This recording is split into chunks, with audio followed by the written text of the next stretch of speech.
Hello and welcome to the Mind Your Mind podcast. Here on Mind Your Mind podcast, we talk spirituality, mindfulness, life, mind, universe, everything and nothing at all.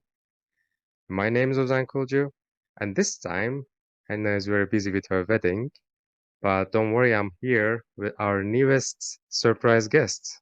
Begum is a certified hypnotherapist, EFT practitioner. She's helping so many people all around the world overcome their challenges through hypnosis, which will be a topic that we will cover today, which will be interesting because I have absolutely no idea about it. And I feel shame that I don't have enough information. But probably it will be the occasion where many people learn a little more about hypnosis, a little more than the spiral in the eyes and the necklace, go to sleep kind of things. So first of all, it's great to see a Turkish woman doing so great things. You're out in LA. Welcome back into the Mind Your Mind podcast. Hi, thank you so much for having me here. I'm really excited and looking forward to chat more, dive deeper, and like you said, explain more about hypnosis. Because I think you're really not the only one who doesn't know much about hypnosis. I think that's the general consensus. So I really appreciate you giving me this opportunity to be here, to explain more, and to have a good conversation with you. Exactly. So, but before actually we go into the hypnosis and what it is, and I disturb you with all my really basic questions. Tell me about yourself. How did you come all the way from Izmir out to LA being a hypnotherapist? How did it all start? It was actually very random. I after I graduated from college in Turkey, and you may know this as a Turkish person better than others, maybe. Like you have this set path for you almost. You go to college, you graduate, you find a job in a corporate position, and you Exactly. try to just climb the ladders. So I was pretty much set in the same way, but I graduated from my school a year earlier. So I wanted to take advantage of that and I wanted to do a master's degree. And I found this program in LA. So that's how I initially came to LA to do a master's in management. So I can go back to Turkey and be even a better corporate person. So that was my initial goal. But after I graduated, I had a 1 year internship that I could do in LA. And I wanted to take advantage of that, of course. So while I was looking for jobs, I realized that I was really, really stressing. It was so disappointing, and it took a huge toll on my confidence. And I couldn't really name it because the positions that I was applying was beginning level. So, they don't require experience. They don't look for anything. Probably I'm going to do all the, like the jobs that nobody wants to do, but still I wasn't hearing back from them. So it was very discouraging. It was like, what is wrong with me that these people don't want to hire me? So I started blaming myself. I started thinking my English must be really bad. I started thinking maybe I don't have good education. Maybe I need to do this or that. So everything was coming back to me, circling back to me, and that really stressed me out. And I started biting my nails as a result of that. And I don't know if you know this, but I think women can relate to this maybe just a little bit better. When you have bleeding nail beds and when you have your nail polish chipping all the time, it really doesn't look professional. So it was even more embarrassing going Wow. into interviews. Like imagine every few months I get one interview, and when I get to that one special interview, my hands are bleeding. It was so embarrassing. So I realized that if I want to find a job, I first need to deal with this nervous habit.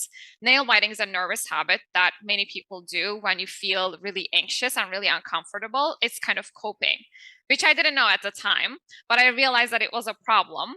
So I looked for so many different things. I started getting more frequent manicures. I started the bitter nail polish. I don't know if you ever tried it. Don't ever try it. It's really nasty. So none of them worked. And finally, I found this hypnotherapy school really close to my home, and they have self-hypnosis classes that they offer. So I said, you know what? I'm already interested in stuff like this, and I have nothing to lose, and I'm just going to go to the class. So I went to the class. I learned how self-hypnosis is done. And the thing with self-hypnosis is you have to practice it frequently for it to work for you. So I did it for about like 3 months, more or less, and I really was able to stop biting my nails. And that was a big eye opener for me. It made me realize if I could overcome something that was taking so much of my confidence, what else can I do to improve my life? So that's how I started questioning my job choices. Like, why do I want to find a job in the marketing field anyway? Who told me that? Do I really want to do that?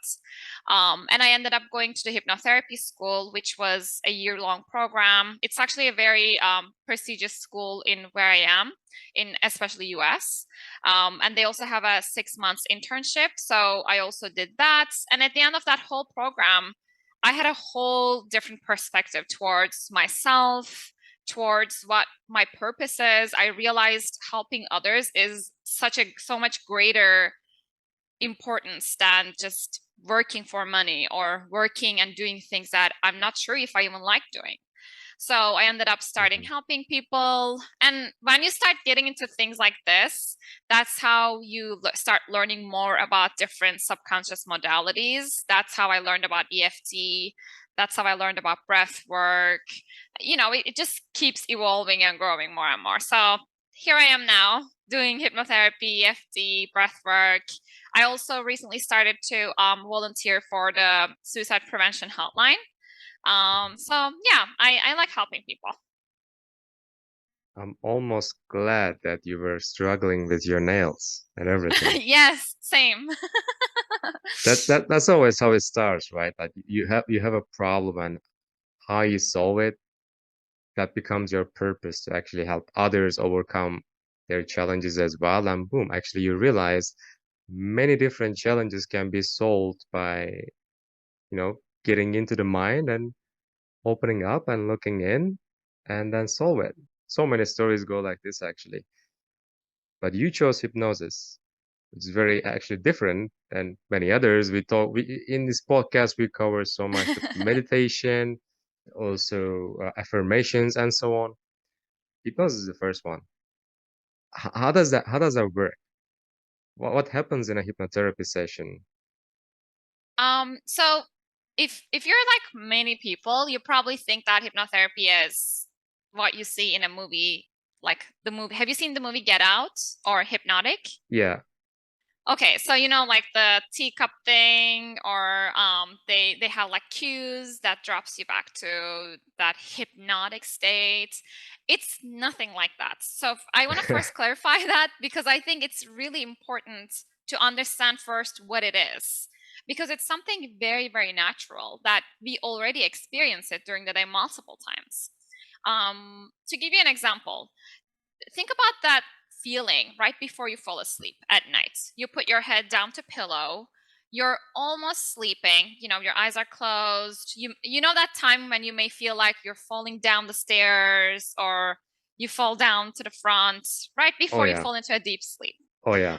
But at the same time, if someone calls you at that state, you can open your eyes and be like, what's going on? Right? Half sleep. Like, right, half sleep. That's what hypnosis is. So you're not fully asleep because you're hearing my words so I can guide you during hypnosis, but also you're not fully awake because when we are fully awake, we have so much stimuli going around us, right? Like you're hearing me, you feel the chair underneath you, you feel the temperature, and then you're thinking at the same time. When there's so much going on, your subconscious mind protects the information to change. Hmm. But during hypnosis, in a way, we put all of your senses to rest. So the whole focus becomes what's going on actually in your mind. So it's a very natural feeling. Like another example, common example is think about when you drive in a freeway for a long time. You're not even driving consciously, right? You're just pressing gas and brakes, but Autopilot. Exactly, autopilot. That's what hypnosis is. That's why it's really important to pay attention to what you're listening at those times. Like if you listen to news and negative stuff, most likely when you arrive, you're going to be so anxious. But on the contrary, if you listen to podcasts like these, or if you listen to a fun song, maybe even your mood is going to be elevated and different because your subconscious mind is so much more open than usual. So that's what Mhm. hypnotic state is. It's not, soul lifting. It's not paralyzing. It's not like I'm doing voodoo or mind control kind of thing. So in a hypnotherapy session, our goal is to create a state like that. And in that state, to maybe give you positive suggestions. It could be direct suggestions where we tell you, like, you don't need this habit anymore. So it's okay to let it go. You're safe to let it go.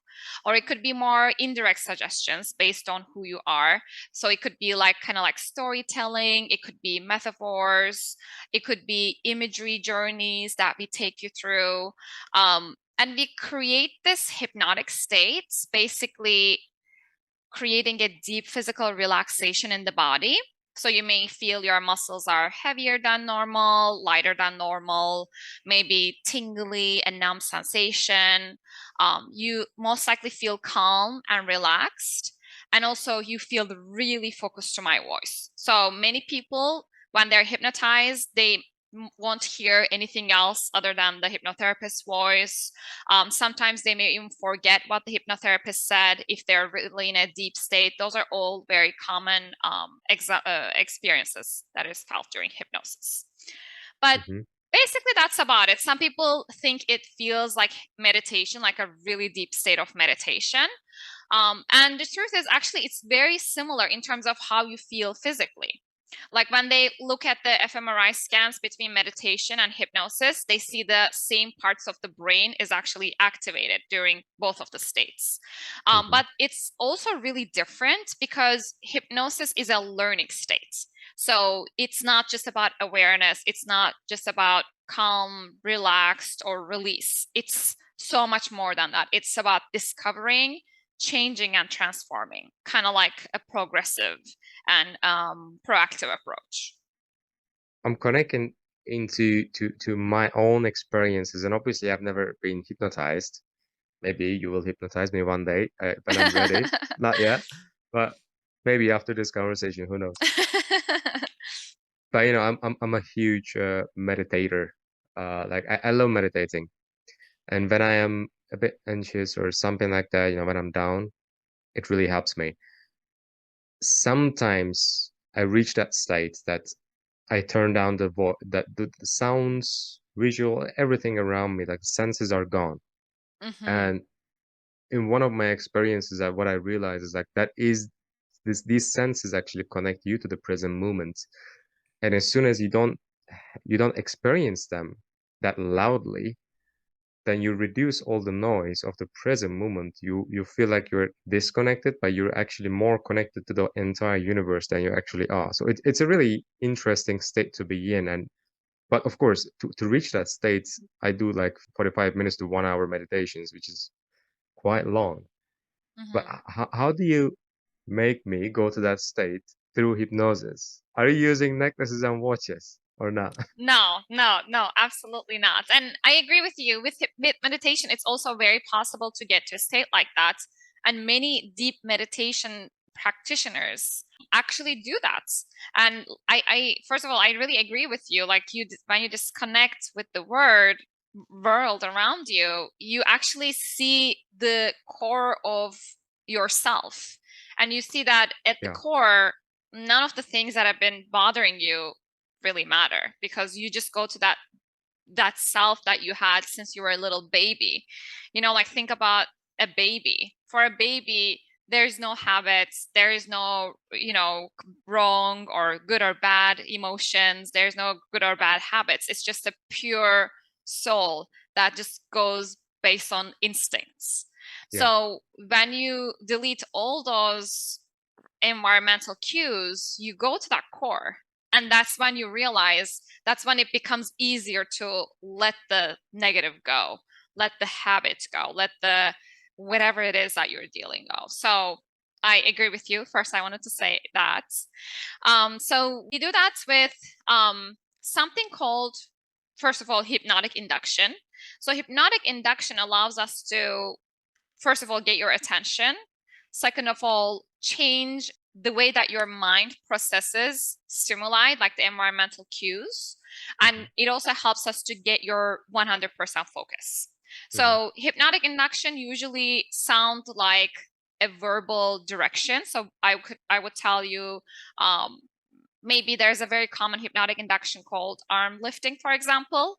So by changing the way that your physical body and your mind is working, I may guide your hand to lift up just naturally without you actually lifting up consciously. So with that, that would be, for example, a part of hypnotic induction. So that would help me to put you in a state where you are already ready to let things go. And after that, maybe I'll put you into a comfortable chair, like the recliner, and then I will continue with the verbal cues to help you realize how comfortable you can be, how relaxed you can be. It can sound something like, you can relax your toes, you can relax your feet.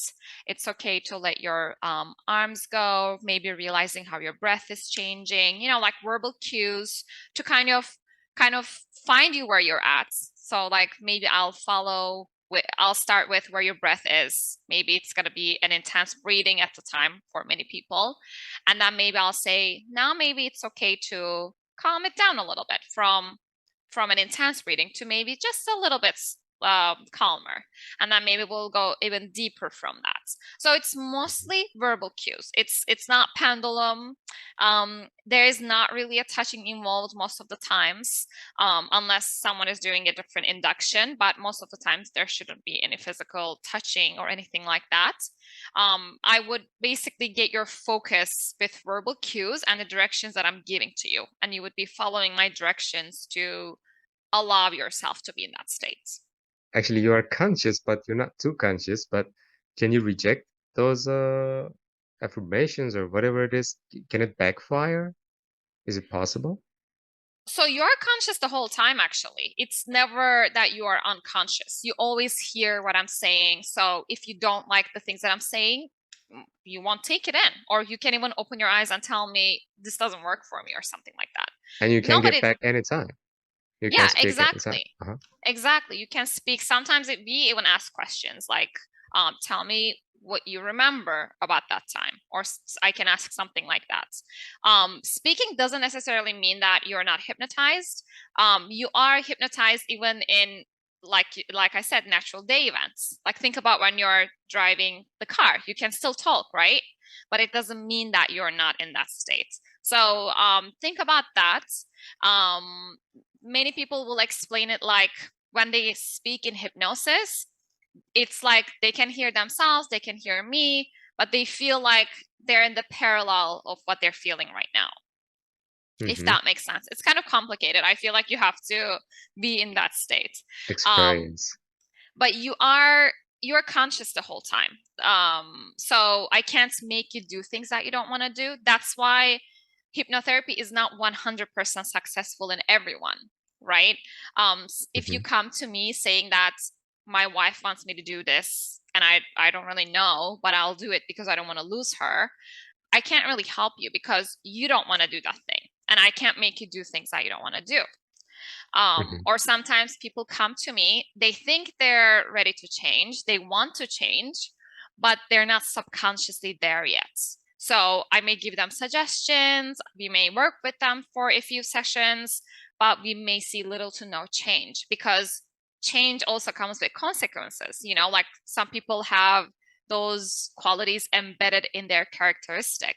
So when we want to change that, that can be a huge shake in their soul. So it's I wouldn't say backfire because those suggestions wouldn't really have any negative results, but it would simply not work sometimes. So that is the answer for anyone who is afraid of being stuck in that state or being abused or something. So it's not possible. Not possible. Absolutely not.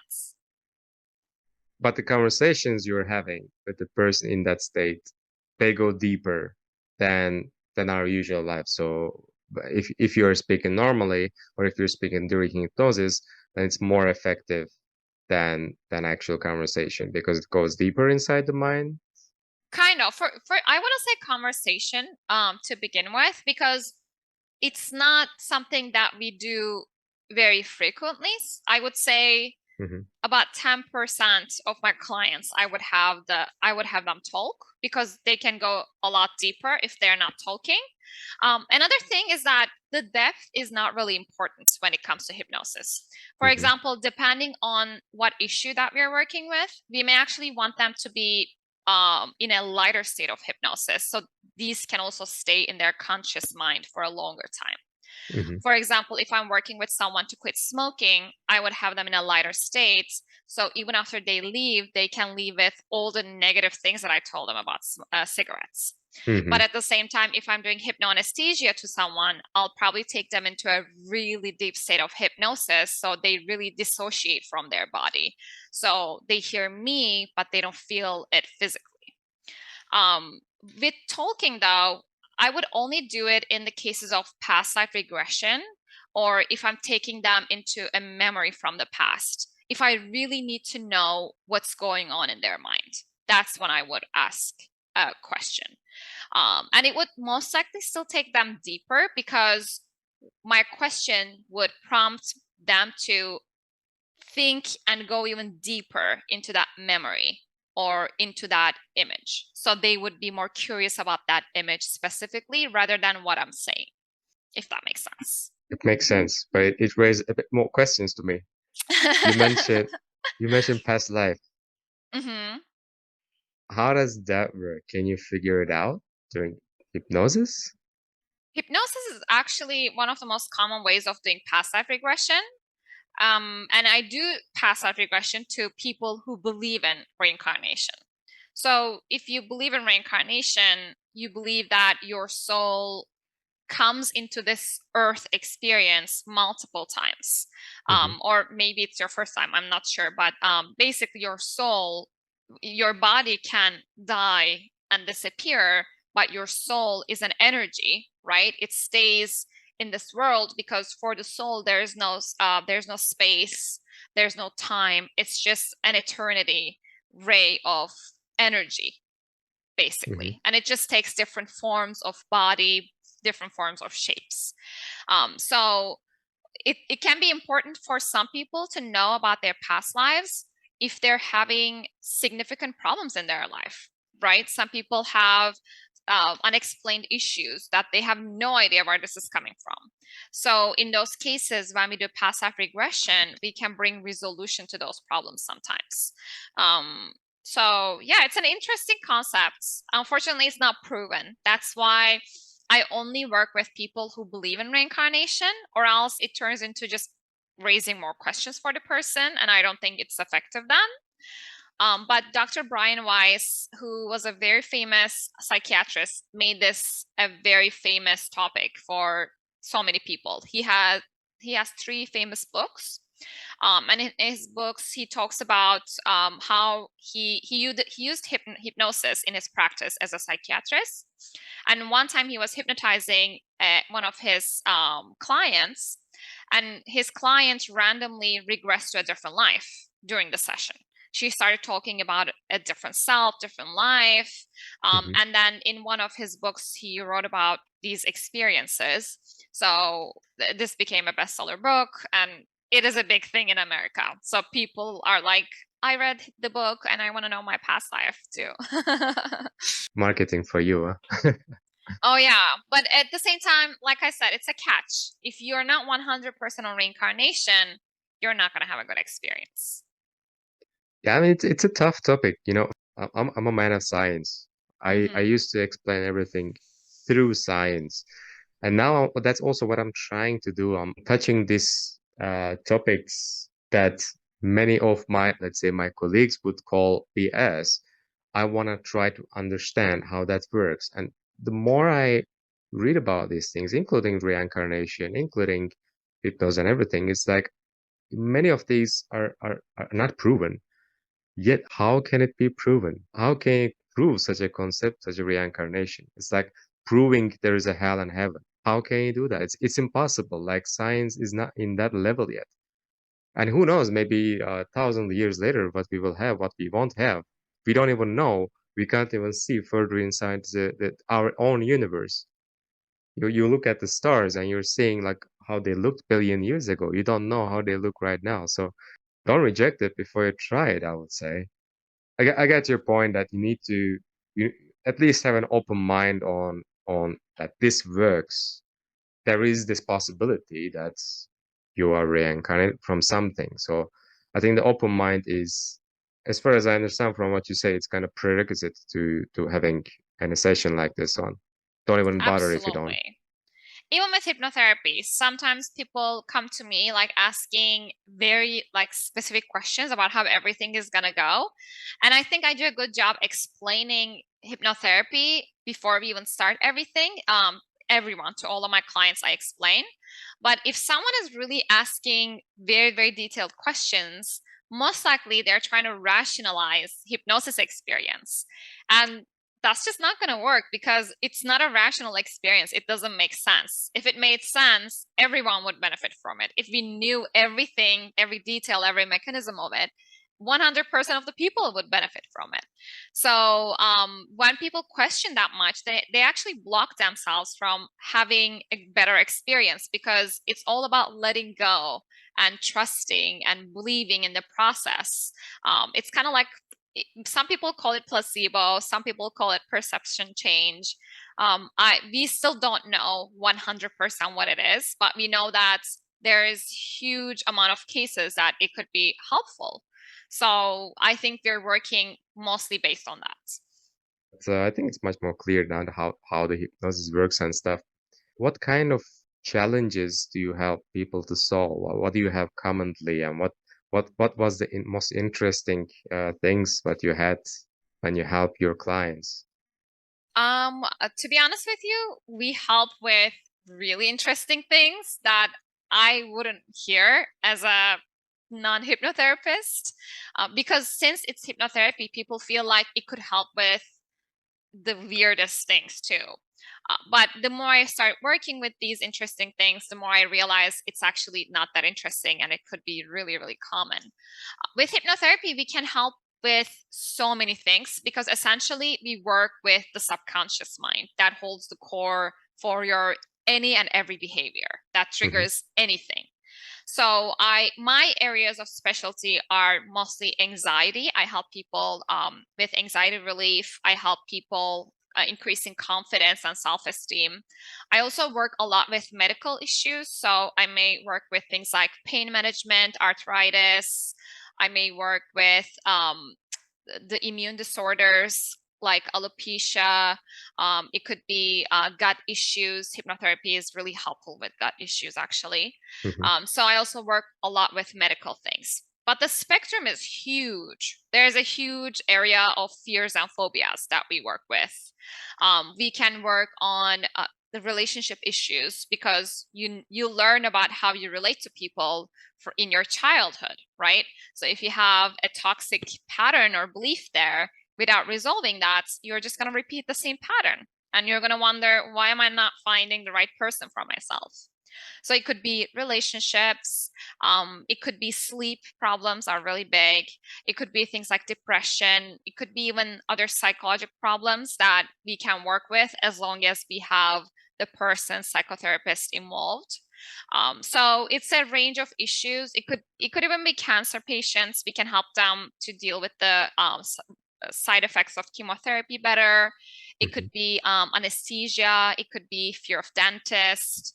So anything that you think your mind is blocking you, we can help with hypnotherapy. I had really interesting things. One of them that I never thought would be helpful with hypnotherapy was alopecia. And this was actually one of my very first clients when I was doing my internship, right? So I have no idea almost what I'm doing. I'm mostly like asking my teachers, but hypnotherapy is mostly intuitional, right? If you feel connected to the person, you kind of feel what's right or what's wrong with them, Hmm. what they need. And this person basically stumbled upon me by referral. And her doctor said, do you know what alopecia is? Not really. It's basically losing hair in chunks. So when people lose hair in chunks, sometimes the hair never comes back. In Turkish, it has a street name, but if I say it in here, probably nobody else will understand it, so I won't bother.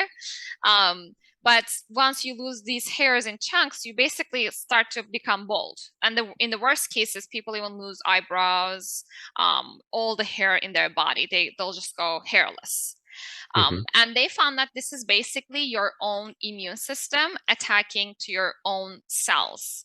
So Hmm. you start losing your hair as a result of this. And this person, when she came, her hair, she had hair, a lot of hair, but her back of her hair was empty because of losing these chunks. Hmm. And her doctor said, you know what? I don't think this is ever going to come back. So just try your best to not to lose rest of your hairs. And of course, she was very stressed. You know, it's a big deal for everyone, but especially I think for a woman, it's even a bigger deal because we really do a lot of things with our hair. Yeah. So we started working with her, and at the end of the 6th session, she started growing baby hairs from there again. And that was so huge for me because her doctor was basically the best person that was known in the whole LA area. And her doctor said nothing was going to help. Like she did all the medicine, she was looking at the hair implantation options. So she went to her doctor, and her doctor was like, I don't know what you're doing, but whatever you do, just keep doing it because this is the only thing that is working for you. And she didn't believe it was hypnotherapy. So it's like so unexpected like this. And of course, not everyone who has alopecia is going to benefit from this. But I think if you are the right person and if you find the right person for you, I think it can have huge benefits. So you have in person saw how hypnotherapy can help in physical issues. So basically, it was Yes. kind of an autoimmune disease that actually hypnotherapy helped. And you have seen it yourself that it is actually related to what we think and what we feel as well. Not only about hormones, or possibly like your thoughts and your emotions actually impact our hormones and stuff, right? Yeah. Yeah, absolutely. Absolutely. Would you suggest also to other medical patients? Yeah, of course. Because I think there's a very simple physical reaction to this. When we are going through a physical problem, our sympathetic nervous system is activated, which is the fight, flight, freeze response. And when you're in the fight, flight, freeze response, imagine a lion like out in the mountain getting ready to attack something. Probably it's like made itself really big and all the muscles are tense. Your whole attention and focus is on that thing, Hmm. right? How are you going to recover in that state? How are you going to heal on that state? How are you going to improve yourself in that state? It's almost impossible because your body thinks you're under attack. And your body's first priority is to basically keep you surviving. It doesn't care if you're happy, doesn't care if you can't survive in the long term. It just focuses on today and tomorrow, and that's about it. Hmm. So with hypnotherapy, essentially, we change that reaction to parasympathetic nervous system, which is heal and just be calm and relaxed. Our body is very equipped to do so many different things. Like think about a woman giving birth. Um, all the hormones, all the muscles, everything is designed for this purpose. And we can even heal from wounds easily. Look at other animals in the nature. You know, you cut their tail grows. So when you're in this heal and replace mode, your body can actually do what it's naturally capable of doing. And that's all we do. We just switch that sympathetic nervous system to parasympathetic nervous system. So your body can do its magic. So it's not that we do with hypnosis, but we just change that autonomic nervous system response, Hmm. And you if that use makes it sense. basically, as far as I understand, like a supplementary to medicine and Exactly. classical Western medical system. This can actually enable them to heal you faster, better, more efficient, right? Exactly. Exactly. Absolutely. That's all we do. How does the process look like? Like you have to come, I don't know, weekly, or is there any case where you just solve in one session? Boom, solved? We have things like that with more surface level issues. So I would say with smoking habits, with fears, phobias, and stuff like that, we can have one session results. Mhm. But usually, when we have medical issues, it does tend to take a bit longer. So it could be anywhere from 6 to 12 sessions. It could be more or less, depending on the person. But when we deal with a medical issue, we are dealing with the symptoms, we are dealing with anxiety, we are dealing with future worries. So we have to address all of those issues successfully. Um, depending on the person, with a medical issue, I'll probably would want to see them once a week. It could be once every 10 days the most, but ideally, a week would be the best. And of course, we would want to have their doctor on board. I would usually need their doctor to sign a referral form stating that they've been evaluated by the doctor and it's okay for them to work with hypnotherapy. That's our legal boundary. You also mentioned before that you teach the self-hypnosis as well. Yeah, I do. How does that work? How do I make myself hypnotized? Self-hypnosis is a very cool concept. And that's how I stopped biting my nails, right? That's why I really, really love self-hypnosis. Because I think it's so powerful that many of us should be using just naturally. And we will see great effects if we actually do. It's a hypnotic state that is very similar to meditation. So when you're meditating, probably you go through a self-hypnotic state anyway. You will feel very similar to what you feel physically during meditation. Mind-wise, you may feel like that too. It's a very light state of hypnosis. But the Mhm. difference is that when we do a regular hypnotherapy session, a hypnotherapist would be guiding you through a hypnotic state, right? So the whole thing would be about you letting go, you allowing yourself, you letting go your muscles, you letting go your thoughts. But in self hypnosis, it's a bit different. So you would be organizing your thought patterns to lead you yourself into a deep and calm state of hypnosis. So that's why it would be a lighter state of hypnosis because meanwhile, you're also leading yourself down to a hypnotic state. And the difference is that with hypnosis, we can work on, all these medical issues, all these psychological issues, self-esteem, fears, phobias, and all that. With self-hypnosis, it could be slightly more limited because we can work with issues that we can be objective towards ourselves. So mostly it's good with self-improvement issues, like if you're trying to improve your diet, if you want to sleep better, if you want to work out more, if you want to be more motivated, if you want to have more self-esteem, it could help you to give a better speech. So it works a bit slower than regular hypnotherapy session. That's why it took me about 3 months to stop biting my nails. But it really helped me in so many different ways in my life, right? It improved my confidence. It made me more confident in looking for a different career. So when you improve with self-hypnosis, not just your goal improves, different parts of your life starts elevating too, because everything is related to your Mhm. problem and to your mind anyway. So that's how it works. And the whole process is basically conditioning yourself to two keywords. One of the keywords is physical keyword, and the other one is emotional keyword. And the whole process is conditioning yourself to be calm and relaxed with these two keywords.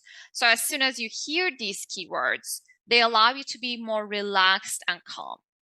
And after that, after you lead yourself down to the hypnotic states, you can give yourself positive suggestions, and you can take yourself through a journey if you have something like that already prepared in advance. But I think it helps with consistency. That's the catch with self-hypnosis.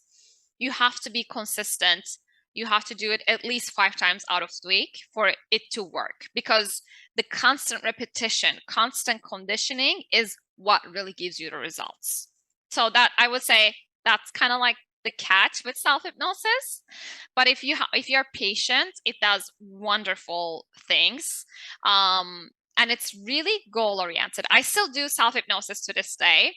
And when I want to work on a specific goal, say like in my practice, in my life, if I want to improve something or change something, I do self-hypnosis, and just in a few days, things start just going my way. It's so crazy. When I do self-hypnosis, I just see like things folding on in front of my way without even me thinking, things just dropping on my way. So I really recommend it to everyone, because I think it's so powerful that it helps us change the way that we process information. And it's one of those things like a workout or meditation that you just don't see you just don't lose 2 kilograms in one day, and you just need to keep doing it, and boom, you actually see the result after it's accumulated in a long run. Exactly. And also with the keywords, remember, when you first start the whole practice, your mind doesn't know these keywords, right? And after you condition yourself to these keywords, after a few months, it comes to a point where you don't even need a long time. You just need to tell yourself these keywords, because your mind already knows and associates those keywords with relaxation and calmness. So it's almost like you take a few breaths, you tell yourself those keywords, and then start giving yourself affirmations or positive suggestions. I even sometimes do it in between sessions. It kind of like refreshes my mind, sets me up for a better session. So it's like, it could be 5 minutes to 15 minutes. It's really up to you. 5 minutes. Everybody has 5 minutes. You can't say you don't have 5 minutes, right? Exactly. You have 5 minutes for social media, 100%. So have 5 minutes for yourself, everyone. Exactly. Since I discovered this Instagram, there's my activity, which shows actually how much time you're spending. I'm so disappointed, but it's actually a good point to improve. Every day, just reduce it by 5 minutes, replace it with something. Let's say, you would enjoy a bit more, because let's be honest, you don't even enjoy that anymore that much. It's just habit. Absolutely. Absolutely. It's really habitual. You mentioned these keywords, like these are actually triggered to get you relaxed and get you in that state. Yes. How can you condition yourself that you assign them to relax? So I have to work with you for a couple of sessions in order to assign those keywords, or can I do it myself? How does that work? There is actually 6 keywords in each group. So in the class, when I teach self-hypnosis, I will go through each of these keywords and I'll ask you which one resonates with you the most. And of course, they're all positive keywords that are really close to being relaxed anyway. So, for example, the keywords that are the physical keywords could be things like relaxed, tingly, numb, comfortable. So like these are just examples, and you pick the one that resonates and really you feel at that moment. And then you stick with that keyword. And after the class that we do, when you go home, you practice it the next day using the same keywords. And the next day, you practice it the same way with the same keywords. And the more you practice, the more it basically gets engraved in your mind. And most likely in the first few days, you're not going to feel anything. You're going to be like, what is this? It's just the keywords. But you're going to realize at the end of the week, you're really getting more relaxed and comfortable. Or if your keyword is tingly, which is my keyword, now when I sit down and start taking a few breaths and I start repeating the word tingly in my mind, even right now, I'm feeling it on my toes. Yeah, I start vigorously feeling pick, it yeah. all I'll around close my the body. episode. Yeah, I'm gonna need a minute here. So, yeah, that's how it works. Like it just your mind associates it and that becomes it. But I teach it in the class and I also give you the instructions. So if you forget the next day, you can just go through the instructions too. What is your suggestion if they should work with you or if they can actually go on with a self-hypnosis? Not anything can be solved with a self-hypnosis, right? Not anything, yeah. So if you're working with a trauma, if you have if you have depression, anxiety, most likely it's not going to work with self-hypnosis. Who you can suggest self-hypnosis for? Honestly, I recommend it to anyone. Even if you have anxiety, you don't have to work with anxiety, but you can work with being more calm, right? So Hmm. maybe you're not going to work with the root cause of anxiety, but if you can just realize what thought patterns are disturbing your daily peace, it'll help you to feel better even if you're living with anxiety. So I recommend it to anyone and everyone who's living and breathing because I know we all have problems. They don't have to, of course, come to my class. There's so many other resources online that can be found. I know there are some cool YouTube videos that are teaching and that is helpful. This school that I was going, they're still giving online self-hypnosis classes. So I know there are some online resources that provide self-hypnosis classes. And the only thing you need is one class, to be honest. So I would recommend everyone to at least take some time to do one class with whatever resource they have, just to learn how everything goes. And if it makes sense to them, just giving it a good try. Like not just giving up in a week or 2 weeks, like being really consistent, determined, and see how they feel. And I know as humans, we are reward based beings, right? If we don't see rewards, it takes us a longer time to commit into things. Just remember what I said here. It's going to take commitment. So Hmm. believe in that, trust the process, and just repeat and do it. Just like everything that helps you. Absolutely. Yeah. Actually, you convinced me right now. I mean, as far as I understand, everybody can benefit from it because, yeah, as you said, nobody is just perfect, figured out life completely. You always have something, even if you don't feel like, I also feel like, for example, today I felt like I woke up and I can feel my jaw a little bit. Yeah, I'm tense. Or sometimes you're feeling your back or your stomach is not perfect and there's no physical explanation. There is always something. So if you're aware, you can always find something where you can improve your life that bit. And as you say, you start to work on something, you start to improve, and everything gets better. Everything gets better, because you find one thing that makes you feel better, and it takes consistency. I know. I'm trying to lose weight. It takes consistency. I Absolutely. I had to wait like months before I actually see the results in the mirror. But that's how it is for everything, Looking in your mind is like looking into the mirror. So, Absolutely. I 100% agree with you. And that's what I realized the other day. I had so much to-dos in the morning. And like when you have so much to do just in the morning, it ruins your whole day because I was so overwhelmed. Like my heart was beating. I felt anxious. And that takes me back, now I have to take a break instead of investing my time into what I have to do.